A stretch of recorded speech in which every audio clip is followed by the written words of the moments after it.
আর ringtail দাদুলের প্রেমের গল্প ছিল বাতাসে ফুলের মতো সূক্ষ্ম।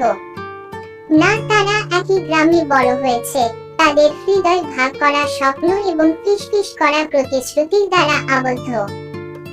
দাদুল একজন আশাবাদী কবি, মৃদুল হাসির দ্বারা অনুপ্রাণিত পদগুলি লিখবেন যখন তিনি তার মৃদু উপস্থিতির চারপাশে তার জীবনকে গুনতেন।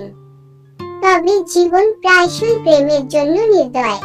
ঐতিহ্যে আবদ্ধ মিতুর পরিবার অন্য গ্রামের একজন ধনী শুটারের সাথে তার বিয়ে ঠিক করে। তাদের এই সিদ্ধান্ত তাদের স্বপ্ন ভেঙে দিয়েছে। আমার সাথে পালাও, এন্দাদুল মিনতি করে, তার চোখ মিনতি করে। কিন্তু ভালোবাসা আর কর্তব্যের মাঝে ছিন্ন মিতু তার কান্নায় ফিসফিস করে বলল, আমি পারবো না। বিয়ের দিন এন্দাদুল দূরে দাঁড়িয়ে মিতুকে তুলে নিয়ে যাওয়া দেখে তার হৃদয় ভেঙে যায়, তার কবিতা নীরবে বিবর্ণ হয়ে যায়। মিতু সোনায় শোভা পেলেও অপূর্ণ ভালোবাসার ওজন অনুভব করেছিল। তার হৃদয় সেই ছেলেটির সাথে পিছনে ফেলেছিল যে তাকে একবার হাসিয়েছিল। বছর পার হয়ে